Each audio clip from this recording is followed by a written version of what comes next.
Imagine having to face disciplinary action within the armed forces, and that disciplinary action you don't feel is justified.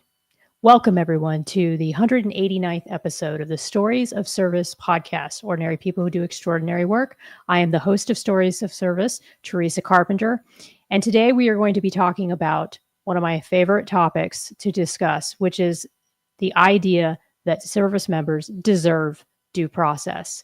And unfortunately, as we've learned in at least 6 states, and we'll get into this more, for our friends who are on Title 32 National Guard, the due process protections don't exist. And so today we're going to talk about a bill, Senate Bill 95, which aims to restore that process as they did have that process before, and bring about a mechanism by which service members are able to use their constitutional protections. And so here to discuss this with me today, I have Andy Lindstrom, and I also have Chris Tinsman.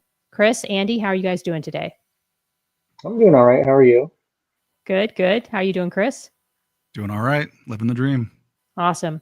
Well, before we truly get started, we also have to have an introduction from my father to kick off the show. From the moment we're born and lock eyes with our parents, we are inspiring others. By showing up as a vessel of service, we not only help others, we help ourselves.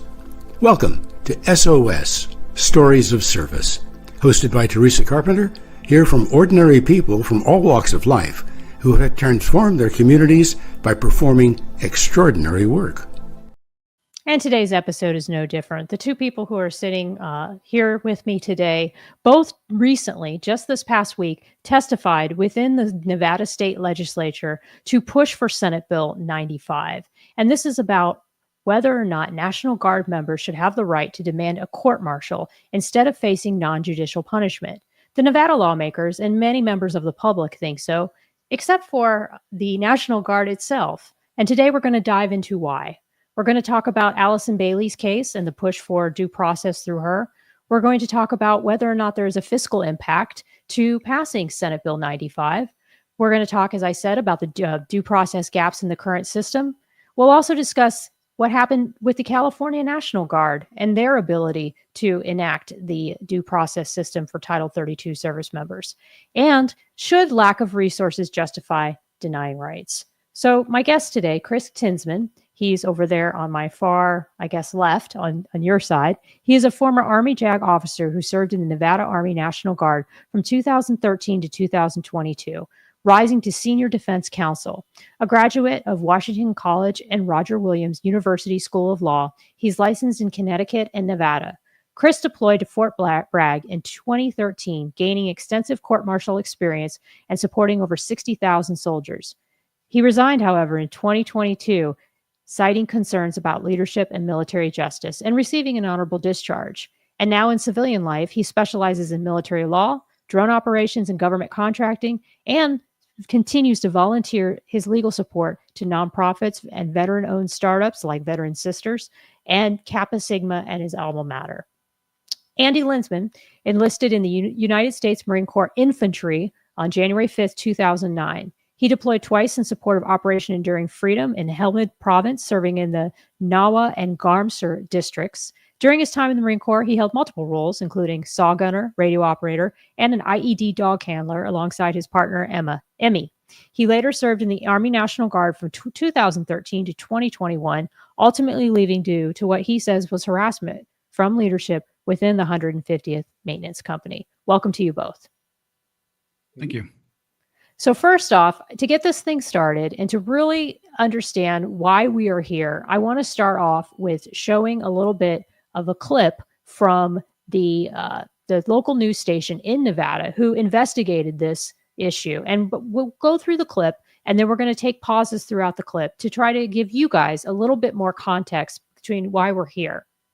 We depend on our military to protect our freedom and our fundamental rights, but 13 Investigates found some who serve don't always have the same protections. Thank you for staying with us here on Channel 13, live at 6:30. I'm Joe Mueller. And I'm Tricia Keene. In our continuing series, Guarding the Guardsman, Chief Investigator Darcy Spears hears from former military personnel, advocates, and military families about serious concerns of disorder instead of discipline.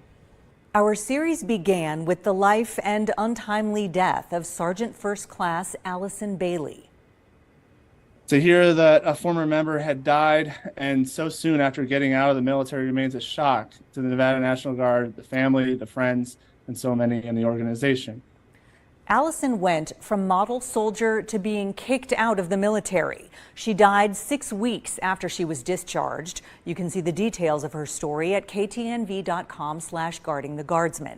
Tonight, our coverage continues with a new twist as military legal experts explain how Nevada law leaves those who serve at a disadvantage. When a soldier gets in trouble, discipline may follow, but due process should come first. That's a fundamental right for all of us, a right service members risk their lives to defend. It is deeply disappointing and it's quite unconscionable. Dr. Dwight Sterling is a former JAG officer with the California National Guard, and he teaches law at USC. Allison reached out to him for advice after she was discharged. When I met with her, she was a broken woman, and she told me over and over again that it was the disgrace and the shame that that took place when the Nevada Guard made accusations and didn't give her a real trial. After trying to blow the whistle over what she claimed was a bullying and toxic work environment in her unit, Allison found herself under investigation. She was eventually demoted and kicked out with an other than honorable discharge. It's a situation where the Nevada National Guard can simply predetermine the winner and the loser in a case, and then can write a script that will manipulate the system in a way to get to that outcome. It was all part of an administrative disciplinary process called an Article 15, which included nearly 24 allegations. They were the kind of garden variety types of accusations that are frequently made against someone who blows the whistle, claims that they are a bad leader or that they were mean to me.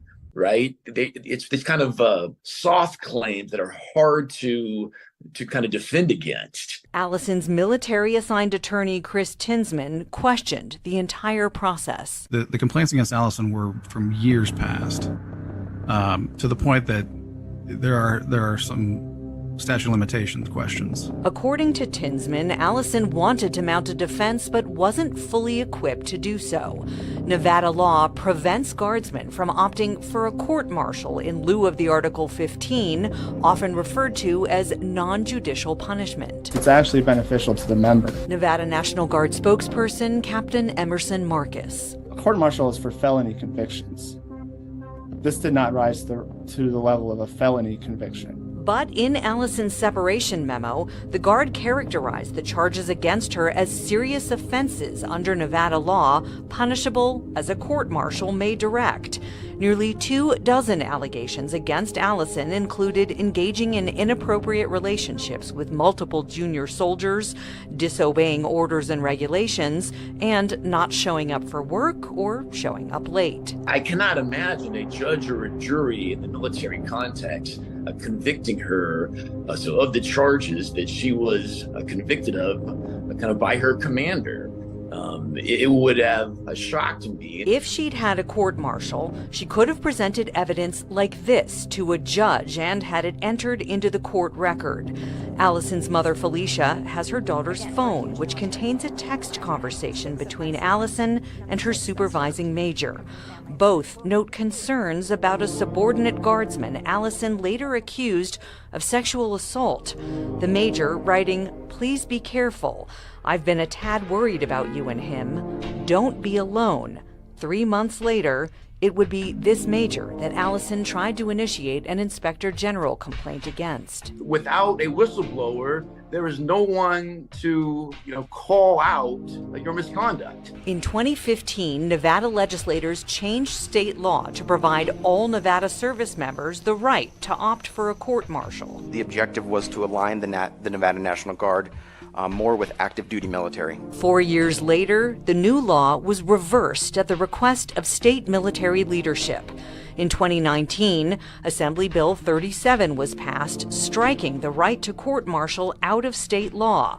We asked the Nevada National Guard for an on-camera interview with Adjutant General Andra Berry to explain why they wanted lawmakers to remove the right to court-martial. We also asked the Guard to describe the results since the reversal took effect. The Guard did not provide the general for an interview and did not answer our questions, instead referring us to lawmakers. I'd like to open up the hearing on Assembly Bill 37. We obtained video from the Nevada House Subcommittee when the bill was introduced. The Office of the Military has found that the resources to conduct a court-martial are prohibitive and impracticable. Not having a process for soldiers to have their day in court is just unacceptable on a constitutional level. Both Tinsman and Sterling believe the right to court-martial protects soldiers from retaliation by commanders who control the Article 15 process, acting as the proverbial judge, jury, and executioner. 13 Investigates learned National Guard units abide by their home state's set of laws, which don't always line up with the federal law, the Uniform Code of Military Justice. We researched the law across the country and found Nevada is one of only 6 states where service members expressly do not have the right to demand a court-martial. By contrast, at least 17 states give service members the absolute right. Which is, it's the basis for our justice system as Americans, not even just military justice. 13 states are conditional. In Arkansas and Utah, for example, service members can request a court-martial, but it can be turned down by commanders. In 11 states, they can demand a court-martial only if they're facing jail time or restriction to barracks. The law in the remaining states is neutral. In that case, Dr. Sterling says the default goes to the Uniform Code of Military Justice, which guarantees service members the right to trial. Due process, at the very most basic sense, is you get your day in court. Tinsman believes Allison Bailey was denied due process by the Nevada National Guard. In his appeal of her case, he noted that the military violated its own disciplinary policy, writing Allison is charged with a variety of egregious offenses for which she has never been counseled. He also claimed the Guard interviewed less than half the number of witnesses it should have. There were people who had made a statement to the investigating officer who were excluded. I talked to those people, so I know they exist. And he wrote in the appeal that some soldiers were told either that their testimony wasn't good enough or were pressured to sign a statement written by the investigating officer. The Nevada National Guard told us Adjutant General Berry denied the appeal based on no new evidence or arguments presented. We reached out to our federal lawmakers about Allison's case, which Senator Jackie Rosen called a tragedy. Rosen has requested that the Inspector General of the Department of Defense open a federal investigation into both SFC Bailey's sexual assault allegations and the process of her discharge to get to the bottom of what happened. A spokesperson for Senator Catherine Cortez Masto said she referred the matter to Governor Lombardo and is also calling on the Office of Inspector General to conduct a review. Darcy Spears, 13 Investigates. So it's important to note that that news coverage was a year ago. And since this news coverage, there's been no word back on the Inspector General report. And I'll turn this over to Chris. What was the feedback that you experienced from the Guard based on not only this news story, but there was also Mark Robson. He did a piece of a few pieces on this, of very in-depth stories. And there really wasn't much traction on this from what I can see until this bill was initiated. Well, there's been no direct response that I'm aware of. I know that the referral to the DODIG has gone through some they've bounced that around a little bit. So I don't know the current outcome of anything. I know that they reached out to me at one point for some information. I passed along what I could. And as backstory, you were Allison Bailey's lawyer, correct? I was, yeah.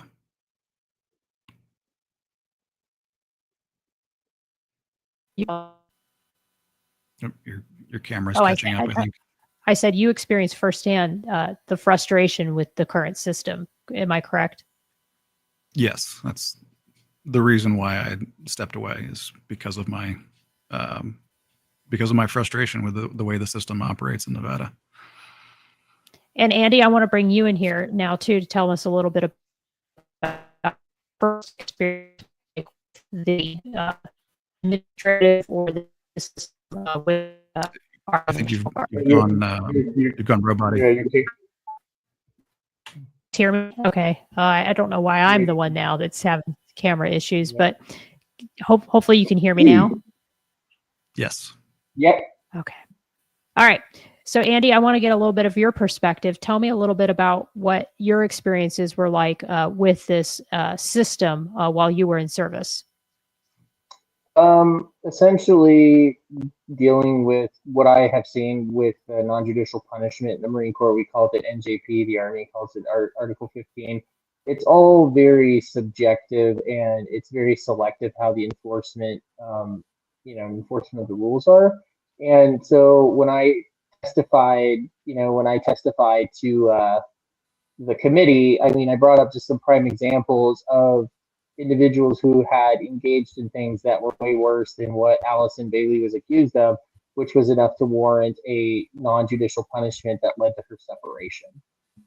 So I find that very interesting, and I mean, essentially, it's a predetermined outcome, and from start to finish, the guard wants to control the entire process from start to finish.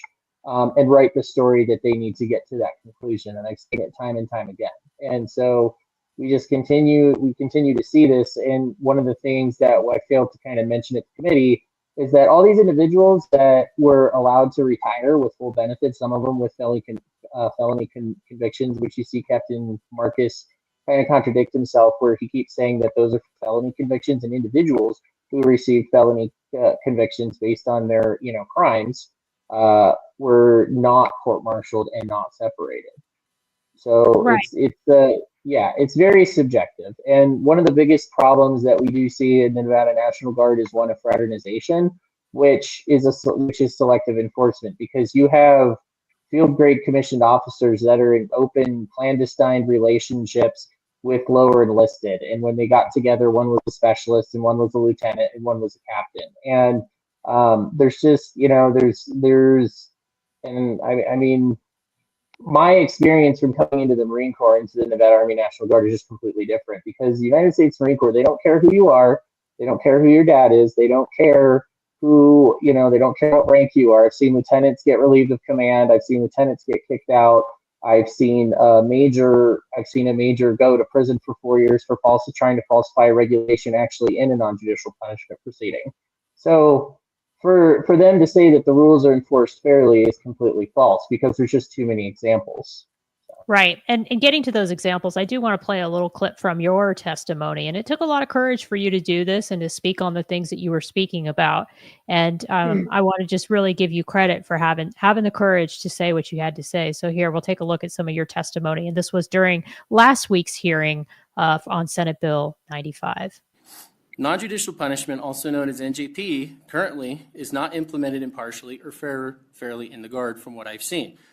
A group of Nevada National Guard recruiters got caught having sexual relations with minors. Some of them in the RSP and JROTC program, they were given non-judicial punishment and allowed to retire, never referred for any kind of prosecution. 2016, a master sergeant killed his wife in a domestic. Was given national or non-judicial punishment and allowed to retire. In 2018, a sergeant first class gets a third felony DUI causing injury, given non-judicial punishment and allowed to retire. 2020, sergeant first class and a warrant officer recruiter for the state are arrested in an FBI task force in an underage prostitution sting, given non-judicial punishment and allowed to retire. So my question after watching that was, were they, all the people that you mentioned, were they prosecuted on the civilian side? And was that the reason why they didn't get punishment on the military side?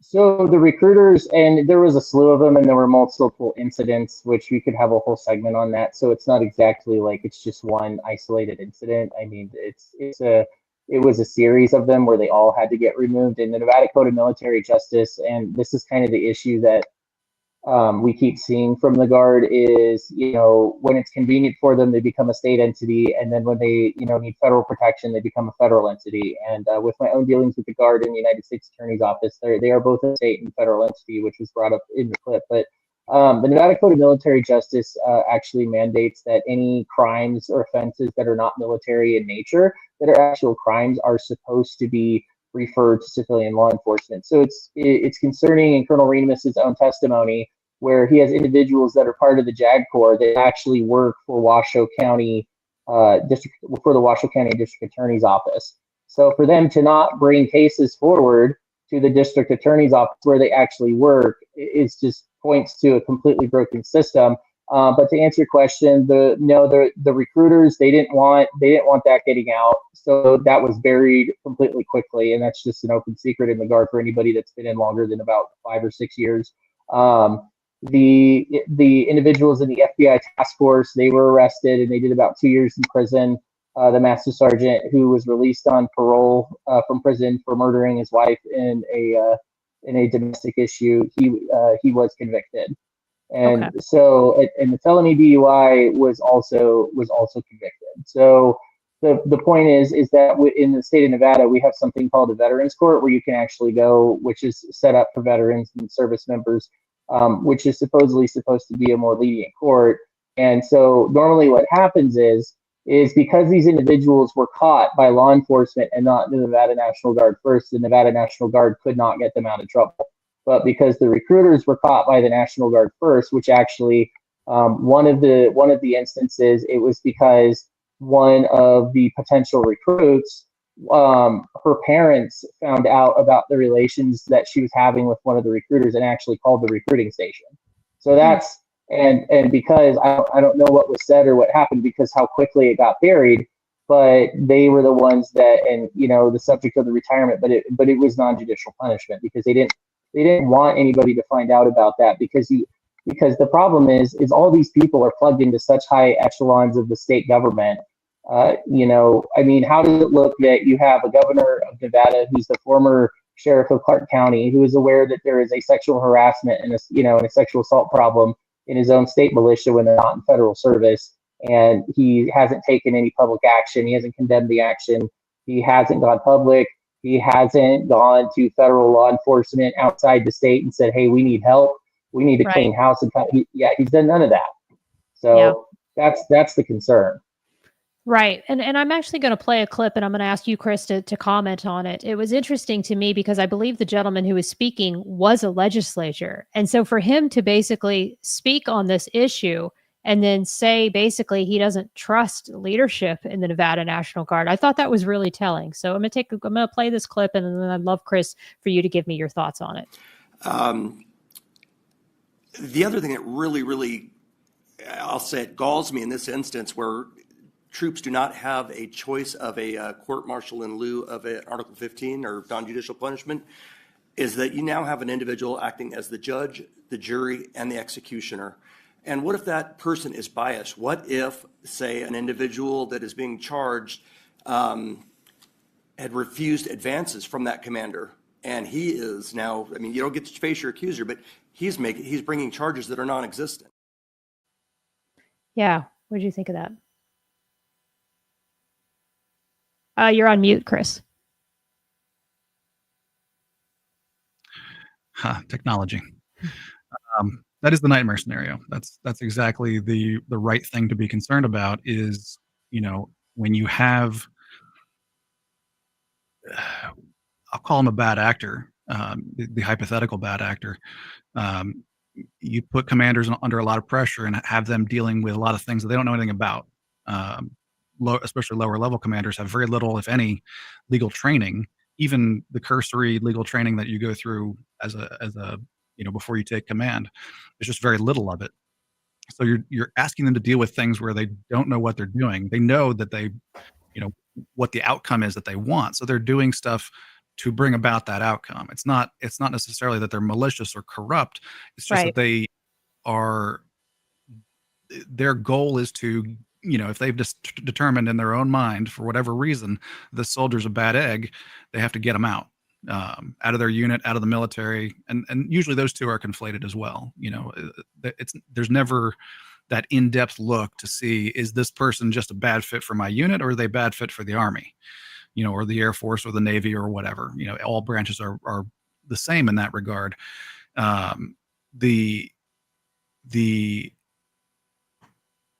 What he was talking about, though, is perfect, because in this scenario where there's no check on a commander before they bring about punishment, there's no off ramp. There's no check that says, hey, you're out over your skis here. You don't know what you're talking about. We need to have another. We need to have another look at the evidence, and we need to have someone else, a third party, see this evidence, and you don't have that opportunity.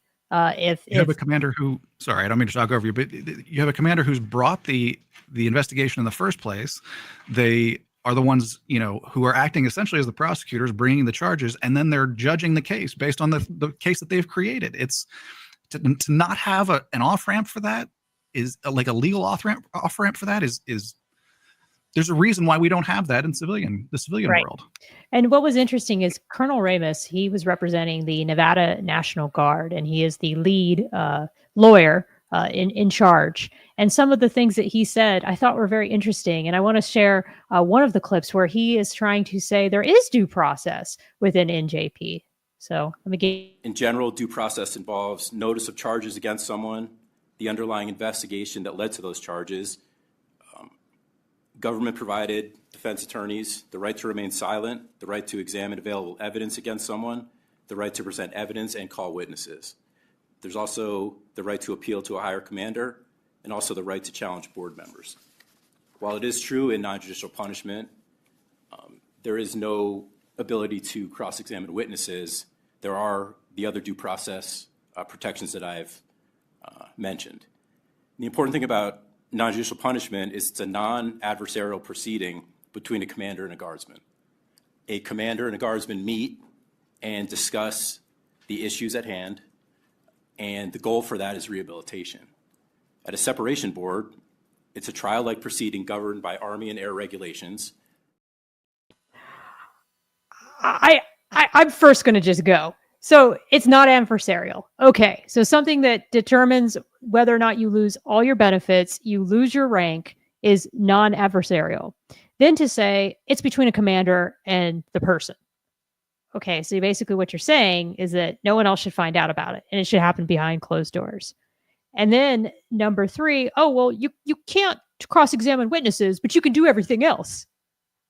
Well, if you can't cross-examine witnesses or bring forth your own evidence or your own witnesses, then you're fighting an unfair fight. And Andy, I really want to kind of get your layman's opinion about it. Then I'll go to you, Chris. But what are you thinking as you're hearing this? The big detail that always gets left out by the Nevada National Guard, at least reading this, was they convicted Sergeant First Class Allison Bailey on all counts of everything that they had charged her with in the first place. So their claim that it was a fair separation board is completely false. They already got the conviction, and then to essentially masquerade under the guise of fairness and, impartiality and transparency, then they convened a separations board and handed the investigation over to the separations board and said, oh, look, we convicted this person of all of these horrible things. Do you think they should stay in? And they're going to look at the investigation and they're going to say no. And with non-judicial punishment, at least for my own dealings with the Guard in Article 15 or any kind of military investigation known as a 15-6, it will even tell you that the rules of evidence don't apply, and that inspector generals only have to find, I guess the legal standard is 51% sure in order for them to have a conviction. So imagine how many people we would put on death row. And we would execute people at a 51%, surety that, these people were that this person was convicted, but only by 51%. I mean, we wouldn't have a population left in the United States. And Chris, did you want to add anything to that? So much. This was a frustrating clip to watch live and then to watch again for this, because he goes through a list of supposed due process rights. He leaves out a bunch of them, and then gets some of them that he listed wrong. You know, an investigation is not a due process right. It's the basis for the charges. You're not entitled to an investigation, but you would hope that before they bring charges, they do an investigation, because otherwise, what are they doing? There's no right to an investigation. That's not a due process right. There's also, and this is just flat out wrong, Chris. There's no provided counsel at an NJP. You can have a spokesperson, but there's no provided representation. And this is the part that frustrated me the most, is that he's using terms of art inartfully. I like that. And what he's doing is conflating issues. Like, for instance, the investigation is part of the judicial process. In any judicial case, there's been some kind of investigation beforehand, but it's not part of due process. Due process is a term of art. There are certain things that are considered due process because of Supreme Court decisions and other things like that. When he leaves out a ton of those, you know, there's no at an NJP, there's no rules of evidence. There's no right to confront witnesses. There's no right to compel evidence or witnesses. There's no protection from double jeopardy, except for you're protected from having a second NJP on the same stuff. But you can go straight from an NJP to a court martial. There's no issue there. There's no right to a speedy trial, and the standard of proof for weighing evidence. You know, all of these things are that's part of due process.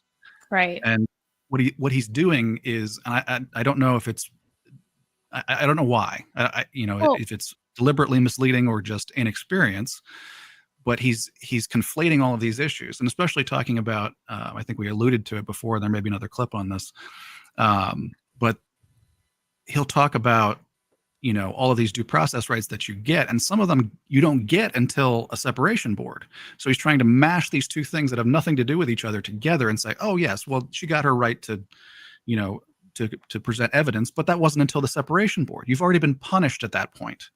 That's the whole point. You have to have due process that is due to you by the legal process that is due to you before you're punished. And once you're punished, you can't, having due process after that doesn't make any sense. Right. Now, I'll play this other clip where he basically says that this is a rehabilitative process. And I thought that was also just fascinating. So mind-blowing, actually.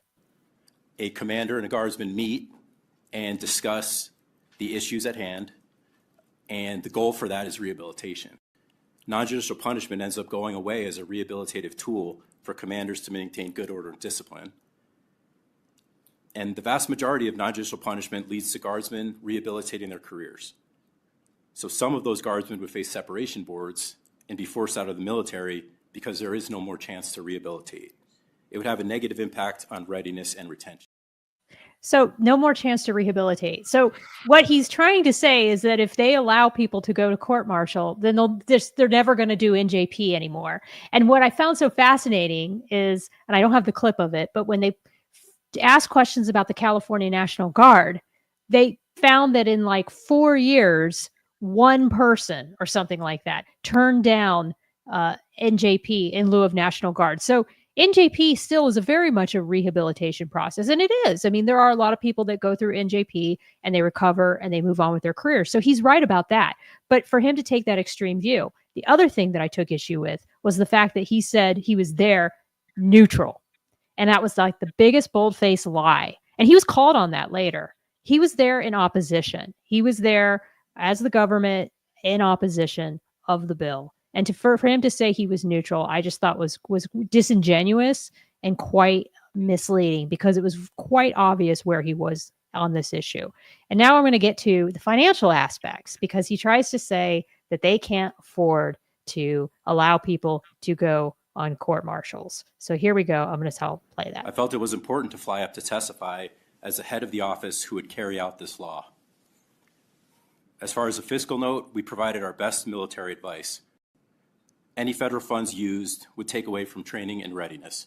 And this is especially important in the current resource-constrained environment in which we operate, with significant cuts being forecast with the new administration. As far as personnel, we have no full-time uniformed attorneys in the Nevada National Guard. I'm a traditional guardsman who woke up this morning in Las Vegas, worked at my civilian job, and I flew up this morning to testify, and I'll be heading back home tonight to work at my civilian job tomorrow.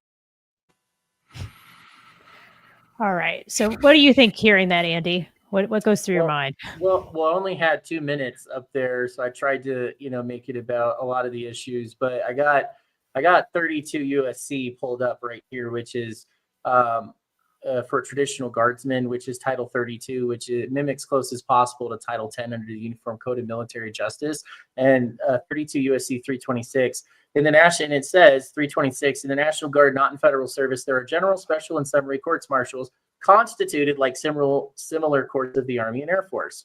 They have the jurisdiction and powers, except as to punishments, and shall, that legal word shall, follow the forms and procedures provided for those courts. Punishments shall be as provided by the laws of the respective states, the Commonwealth of Puerto Rico, and it goes into jurisdiction because there's actually 54 National Guards in the entire country, and there's 4 U.S. territories. Just as a little anecdote, because when I was in the Marine Corps, we actually shared a mortar position with the Guamania National Guard, and we were just kind of cross-training. But and the 327 is the one that hands down, that delegates the court-martial authority back down, to the states when they're not in federal service. So if you get activated by the National Guard and get put into federal service, you're protected under Title 10 of the Uniform Code of Military Justice. Right. So if you do something while you're on Title 10 orders and you demand a court-martial, you have to get a court-martial. Yes, exactly. And that's the issue, is that what Jag's saying is very misleading, because they like to play this game where when whatever's convenient for them in the moment, they'll become a state and a federal entity. And like I said, in my own federal litigation with the Guard, the United States Attorney's Office, a very senior DOJ AUSA, has provided a case law that actually says the state's National Guard is both a state and federal entity. So the fact that the JAG Corps is essentially going against what the United States Attorney's Office is saying, and a ruling that was handed down by a magistrate federal judge, and then going to a committee and presenting that to the committee when they know it's false, raises further questions. But there was actually a study that was done where there, and this is it's a statutory note and related subsidiaries talking about the Secretary of Defense, and it says the Secretary of Defense shall provide a model state code of military justice and a model state manual for courts martials to recommend to the states for use with respect to the National Guard not in federal service. So they're not activated, they're in a Title 32 status, which is what most traditional guardsmen say. Both such models shall be consistent with the recommendations contained in the report that was issued in 1998 by the Department of Defense panel to study military justice in the National Guard not in federal service. They did a whole study on it in 1998. So the state doesn't have the authority to supersede Title 32, which is what essentially they're doing. And then it says, the Secretary shall ensure that adequate support for the preparation of the model state or the model state code of military justice and the model state manual for courts martial, including the detailing of attorneys and other personnel, is provided by the General Counsel of the Department of Defense, which is the overarching final authority. That's the actual litigation. Andy. What? Basically, I just want to kind of wrap this up in my mind. So basically, you're saying is that this was already prescribed, that we should be doing it this way, that we should be giving court-martial protections to Title 32. Is that, Chris, is that the right read on this? Is that this is something that should have already happened for every state, but just wasn't happening? Close. So that law is the authorizing statute for the model rules.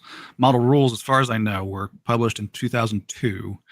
And Nevada adopted them in large part in 2015. Then in 2019, they came back and took out the right to court-martial. So they are well aware of the model rules, that the model rules are there, and had adopted them in 2015, and then changed their mind to pull out the court-martial, the Article 15 turn-down language. They still have, there's a couple of important things here. Sorry, I'm going to bounce around a little bit, but the state has the ability at any point to hold a court-martial. This bill doesn't change that, and they didn't change that in 2019. The NRS 412, which is the Nevada Code of Military Justice, authorizes the state to hold court martials. They never have, as far as I know. If it was so long ago that nobody remembers or has any, experience with it. But what they did in 2019 is take away the soldiers and airmen, their right to request a court martial if they are facing punishment. That's the unconstitutional piece. It's not that they can't hold court martials. They have expressly given themselves that right and that ability to hold court martials. They've taken away the soldiers' ability to challenge punishment before it happens. That's all they've done. So it's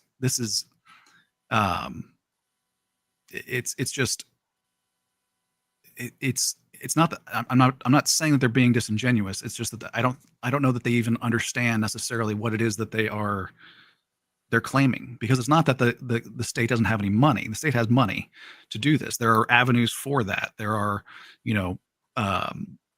authorizations in other sections of Title 32 that allow for judges to come in, for defense counsel to come in, for other people from other states. There are agreements that Nevada has. I know this because I lived through when they signed it. That moved defense counsel to a regional level. When I was defense counsel for my whole career, I was assigned to the Nevada Guard, and I was assigned to TDS, Trial Defense Service, on a regional level, and then assigned to the Nevada Guard. I was still paid by the Nevada Guard. I was still a Nevada Guardsman, but for purposes of paperwork, I was a regional asset. So Nevada is already subject to some of these agreements that would allow them the personnel that they claim they need, and they put in that fiscal note that they need to hold a court martial. Right. And it was very powerful because after the $1.5 million fiscal note that the Nevada National Guard said it was going to cost, which, oh, by the way, they brought up the California National Guard, which I think has something like 4 times as many people and doesn't have to do 3-4 court martials a year, has done 1, I think, in the last 4 years. The most powerful part, I felt, came when the senator who is initiating the bill said this. I have the greatest regard and respect for every branch of military and every member of the military that chooses to go forth and defend our country, and for our brave veterans who already have gone forward and served our country and defended this country. Again, I want to remind the committee that just today I received this from the Wayne Thorley, who's in charge of fiscal here in the Legislative Council Bureau for the Nevada Legislature, removing the fiscal note. There is now a 0 fiscal note on SB 95. In closing, I would just like to say this bill, SB 95, will be for our National Guard members, the brave men and women that serve in the Nevada National Guard, moving forward. Right. So I thought that was kind of powerful too, that there was a second opinion on the fiscal note, and the second opinion was very different than what the Nevada National Guard said regarding the fiscal impact. So that was also another fascinating part of this hearing. Overall, I'll just turn this over to you, Andy. What was it like being in the room and testifying and being part of this experience? It was, I don't know. I think there's a lot of frustration in the National Guard, and I would definitely say for the people that were there, but what was also important is the people that weren't there. If any National Guardsman, traditional National Guardsman who came out and voiced, an opposing opinion to JAG or the public affairs officer, Captain Marcus, who was sitting there, I mean, they would be crucified, which is why everything always comes from them, their perspective. There's no way to verify what they're saying. But to answer your first part of the question, it's really, I have no reason to do this anymore. I got out of the Guard in 2021.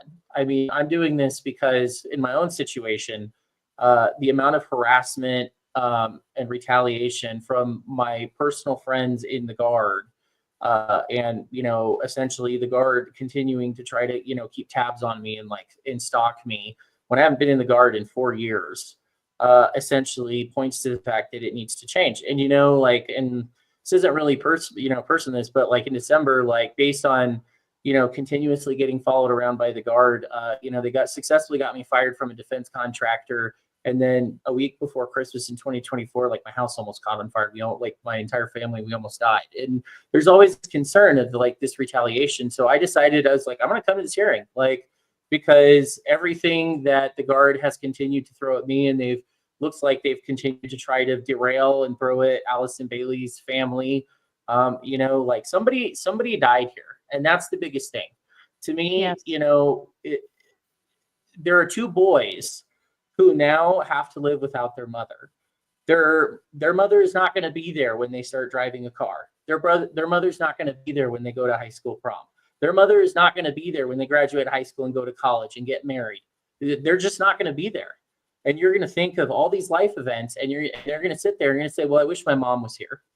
And, for the callousness and essentially saying we did nothing wrong, but nobody gets to look at any of our records, I think is wrong. And for the fact of the matter is, trying to bounce back and forth between the Department of Defense, and now they're trying to go to the legislature to get protections and say our service members just aren't worth it, or we're too busy with our other jobs.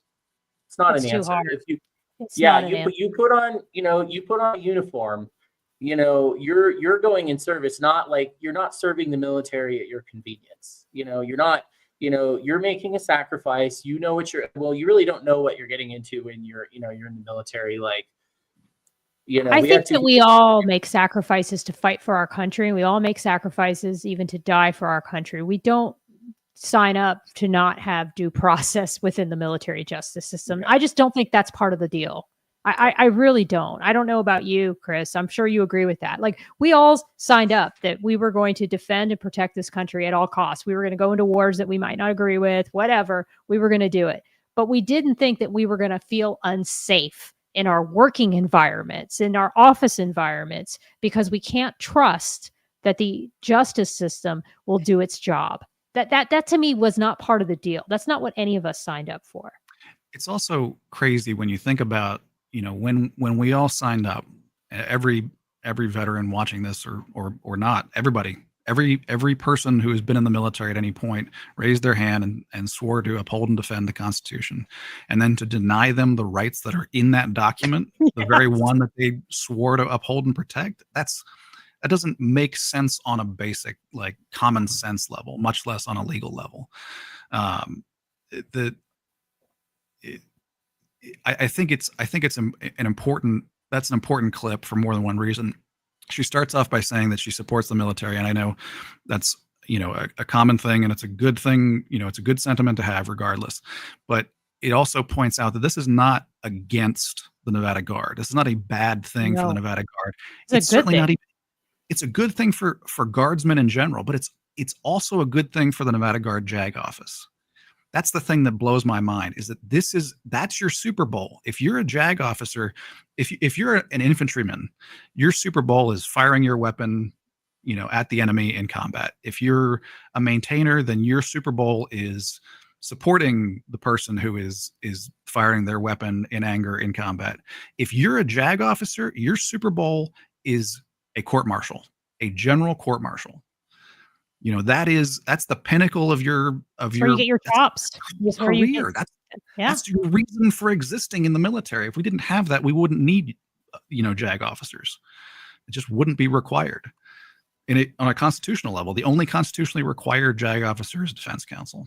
That's one of our our pats on the back to ourselves when we were serving, as defense counsel, was that we're the important ones. We're the constitutionally required ones. Everybody else can, all the other legal jobs in the legal field, in the military field, can be done by people other than JAG officers.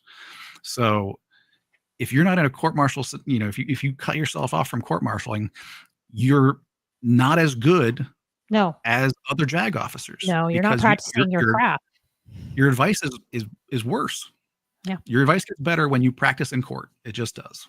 Absolutely. And you would think that they would be chomping at the bit to make this happen, because they would be getting more experience. They'd be getting more practice within their profession. They would be getting more resources. And let us not forget, and Andy, I'm so glad you brought up Allison. Let's not forget that this is why we're here. We're here because of Allison. We're here because of this case.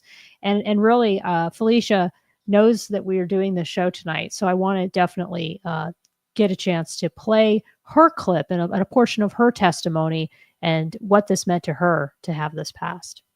This unfair process ultimately led to her being denied a medical discharge, losing her career and health care, despite being critically ill.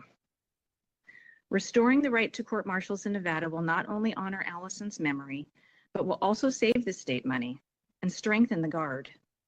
Training Guard soldiers and airmen is costly, and when service members can be punished based solely on hearsay accusations without tangible evidence, it undermines the Guard's integrity. Nevada National Guard members deserve leadership that addresses misconduct promptly, not years later, as in Allison's case. They deserve equal justice, not a second-rate version of it. I urge you to support Senate Bill 95. And as we wrap up this podcast, the one thing that I want to say, and I want to end this on a good note, is it was humbling to watch all the people who came together. You had people from VSOs, you had lawyers from out of state who testified. You had, Veteran Sisters, a nonprofit advocacy group that works MST issues. It was absolutely incredible the amount of people who came together in support of this bill. And the only one who was in quote unquote opposition was the JAG, which I found to be quite startling and quite disappointing. And I can only hope going forward that maybe a change of heart will happen, or there will be enough public outcry that their opposition can be overcome. Andy, going forward, how do you see this playing out?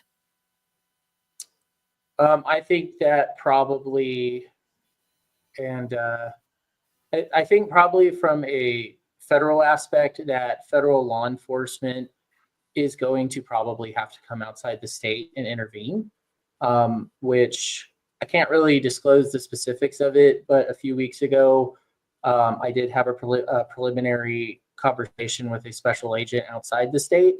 And I'm not going to disclose which agency or what the allegations are. But so there are 2 law enforcement agencies that are outside the state that have now begun the process to look into what's going on in Nevada, because the Attorney General knows about it, the governor knows about it, and the statements that keep getting made to the legislature and everybody is completely false. But, more than anything, a state attorney general would hate more than anything to get a phone call from a special agent and say, we have a probe and we've been investigating you for a while and we're bringing a task force. And because, and the concerning part is because you've got Washoe County, district attorneys, from the, work in the city of Reno that have firsthand knowledge of this stuff and decline to bring any cases, to prosecution, and it's going to have to come from outside the state unless there's enough public outcry. And Chris, what is your hope going forward on all of this? That's tough. I think that my hope is that the Nevada JAG that I used to work with stop being scared of court martials. And that sounds confrontational, but I don't mean it that way. This is not a threat. Allowing soldiers to have court martials, turn down an Article 15 in lieu of a court martial is not a threat. In fact, it can make the largely inevitable separation of bad eggs go faster if you do it correctly. There are ways that having this wrinkle added back to the due process that soldiers are and should be allowed can make your job easier and can make you better advocates. So if I had to talk to anyone, it would be those guys. You can be a better advocate. You can be better at your job. You can be a better JAG officer. You can do a faster job by allowing this to go through, and you give soldiers the rights that they're entitled to. It just this is not the fight. Yeah, and I do want to clarify that this is not to demonize this one gentleman that we've played his clips. I don't know all the details, and he's welcome to come on my podcast anytime, and we can have this discussion, because I too want our legal system to just be more transparent. I want it to be more fair, and I don't understand his arguments. And that's not to say that he's a bad person, none of that. I just don't understand why you would do anything that would take away the ability for service members to fight for themselves. And as it's been proven, the majority of them will opt to go for an NJP anyway. Very few are going to say that they want a court martial and risk the more severe punishments with a court martial. So the ones that do, I believe, deserve to be heard and deserve to have their day in court. And let's just give them an opportunity to do that. So with that, I want to thank the both of you for taking the time to come on today and dive deep into this and play some of these clips and try to contextualize this a little bit for our audience, because I think this is a super important issue. And even though it's happening in Nevada, there are still several states that don't have these protections. Maybe they'll see what's happening in Nevada. If this bill passes, maybe it's a model for the rest of the country. And then even larger than that, even if they have court-martial protection, as we know, the administrative system needs an overhaul. And that's a whole nother podcast with Walk the Talk Foundation and other people who are working that issue, because it's still not a fair fight, even if you have administrative punishment, if you have NJP and you have court martial. It's better than what you guys have in Nevada for Title 32, but it's still not, in my view and the view of many others, the solution. So going forward, we'll continue to keep talking about this, but I want to thank the both of you for coming on the show. I will meet you backstage as I go full screen, but really appreciate your time tonight. Thank you. Awesome. All right, guys, thank you so much for joining me. I will be back tomorrow night once again to talk to Andrew Doan. Dr. Doan, he is a YouTuber and a Navy active duty captain, and he does a lot to educate on screen addiction, mental health, and eye issues, and so much more. He also has his own personal story of being, I believe, from Vietnam and how his family migrated to the United States. So I can't wait to talk to him, get his story, and bring you all the services and resources that he offers. But thank you all. As I always close out these calls, please take care of yourself. Please take care of each other. And I hope you enjoy the rest of your evening. Bye-bye now.